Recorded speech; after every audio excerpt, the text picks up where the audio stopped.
আসসালামু আলাইকুম মালয়েশিয়া প্রবাসী ভাইগণ, আশা করি আপনারা প্রত্যেকে ভালো আছেন। মালয়েশিয়া হতে এই মাত্র পাওয়া এক্সক্লুসিভ আপডেট, মালয়েশিয়ার ভিসা চালু, মোট 5টি সমঝোতা চুক্তিতে স্বাক্ষর। চলুন খবরে বিস্তারিত জেনে নেওয়া যাক।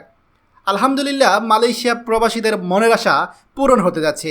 মালয়েশিয়াতে আমাদের প্রধান উপদেষ্টা ডক্টর মোহাম্মদ ইউনূসের সফরের প্রথম দিনে এসেই তিনি বাজিমাত করলেন। প্রধান উপদেষ্টা অধ্যাপক ডক্টর ইউনূসের 3 দিনে মালয়েশিয়া সফরে দ্বিতীয় দিন আজ মঙ্গলবার বাংলাদেশ এবং মালয়েশিয়া বিভিন্ন খাতে সহযোগিতা বাড়াতে 5টি সমঝোতা স্মারক এবং 3টি নোট বিনিময় চুক্তি স্বাক্ষর করা হয়েছে।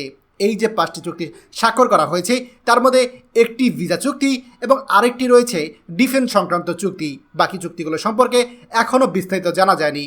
প্রধান উপদেষ্টা অধ্যাপক মোহাম্মদ ইউনূস ও মালয়েশিয়া প্রধানমন্ত্রী আনোয়ার ইব্রাহিম কুয়ালালামপুর পর্যায়ে প্রধানমন্ত্রী অফিসে MOU ও নোট বিনিময় স্বাক্ষর অনুষ্ঠান প্রত্যক্ষ করেন। প্রথমে নোট বিনিময়টি উচ্চশিক্ষার ক্ষেত্রে সহযোগিতা হয়। এছাড়া মালয়েশিয়ার বর্তমানে যে অবস্থা তাতে মালয়েশিয়াতে বাংলাদেশি কর্মী পাঠানোর ক্ষেত্রে বাংলাদেশি কর্মীদেরকে একটা নতুন করে পদক্ষেপ নিতে হবে, এমনটা তার ভাষণে বলেছেন প্রধান উপদেষ্টা ডক্টর মোহাম্মদ ইউনূস। তিনি ভাষণ দেওয়ার সময় বারবার মালয়েশিয়া সরকারকে ধন্যবাদ জানিয়েছেন এবং তিনি বলেছেন যে মালয়েশিয়াতে বাংলাদেশি যে সকল প্রবাসীরা রয়েছে তারা প্রত্যেকেই মালয়েশিয়াকে নিজের দেশের মতোই মনে করে। এছাড়া মালয়েশিয়ায় যারা নাগরিক রয়েছে তারাও আমাদের বাংলাদেশিদেরকে অনেক বেশি আপন করে নিয়েছে। আর এই জন্য মালয়েশিয়া সরকারকে আবারও ধন্যবাদ জানান তিনি, এবং তিনি আশা ব্যক্ত করেন সামনের দিনগুলোতে মালয়েশিয়া সরকার বাংলাদেশ থেকে কর্মঠ এবং যোগ্য ব্যক্তিদেরকে আবারও নতুন করে এনে তাদেরকে কর্মসংস্থানের ব্যবস্থা করে দিবে।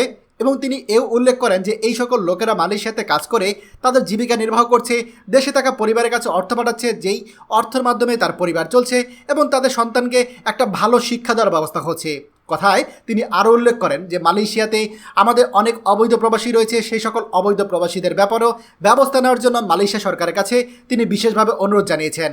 প্রিয় মালয়েশিয়া প্রবাসী ভাইগণ, মালয়েশিয়া সরকারের সাথে যে MOU চুক্তি রয়েছে এই চুক্তিগুলো কিন্তু খুবই গুরুত্বপূর্ণ, কারণ এর মধ্যে ভিসা সংক্রান্ত চুক্তি রয়েছে। তবে আপনারা অনেকে প্রশ্ন করছেন যে মালয়েশিয়া অবৈধ প্রবাসীদের বৈধতার ব্যাপারে কোনো ঘোষণা এসেছে কিনা। সেটা আপনাদেরকে আমরা অফিসিয়ালি এখনও বলতে পারছি না।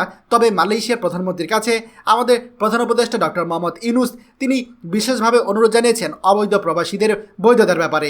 হয়তো আমরা খুব শীঘ্রই এ ব্যাপারে কোনো তথ্য পেতে পারি মন্ত্রণালয় থেকে ঘোষণা আসলে।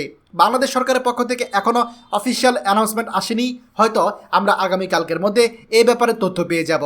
তবে আপনারা আর যাই বলুন, মালয়েশিয়াতে এই রকম আমরা জাড়ম্বরভাবে কখনো দেখিনি যে আমাদের রাষ্ট্রপ্রধান এসেছে, যাকে এইভাবে মালয়েশিয়ার সরকার তারা কিনা সম্মান দেখিয়েছে। আপনারা জানেন যে গতকাল যখন মালয়েশিয়াতে আমাদের প্রধান উপদেষ্টা ডক্টর মোহাম্মদ ইউনূস উপস্থিত হয়েছেন, সাথে সাথে তাকে কিন্তু গার্ড অব অনার দেওয়া হয়েছে। এবং যখন তিনি সকালবেলা মালয়েশিয়ার প্রধানমন্ত্রীর সাথে বৈঠক করতে আসলেন, তখন মালয়েশিয়ার প্রধানমন্ত্রীর যে আবাসস্থল রয়েছে সেটা কিন্তু আনোয়ার ইব্রাহিম ঘুরে ঘুরে আমাদের প্রধান উপদেষ্টাকে দেখিয়েছে। আর এই জন্য আমরা আশা করতেই পারি যে মালয়েশিয়াতে আমাদের প্রধান উপদেষ্টা শুধুমাত্র কলিং ভিসা চালু সুখবর নয়, তিনি মালয়েশিয়ায় যে অবৈধ প্রবাসী আছে তাদের ব্যাপারেও সুখবর নিয়ে যাবেন। এটা আমাদের সকল প্রবাসীদের প্রত্যাশা। আগামীকালকে আশা করছি আপনাদেরকে এই ব্যাপারে আরও বিস্তারিত তথ্য দিতে পারবো। দয়া করে ভিডিওটি আমাদের সকল প্রবাসীদের সাথে শেয়ার করুন। আর আপনি যদি আমাদের এই চ্যানেল নতুন হয়ে থাকেন অবশ্যই আমাদের চ্যানেলটিকে সাবস্ক্রাইব করুন মালয়েশিয়ার সকল গুরুত্বপূর্ণ খবরাখবর সবার আগে পাওয়ার জন্য। ধন্যবাদ সবাইকে। আমাদের সকল ভিডিও আপডেট সবার আগে পেতে আমাদের চ্যানেলটিকে সাবস্ক্রাইব করুন। সাবস্ক্রাইব করতে সাবস্ক্রাইব বাটনে ক্লিক করুন এবং বেল আইকনে চাপুন, যাতে আমাদের কোনো নতুন ভিডিও আপনি মিস না করুন।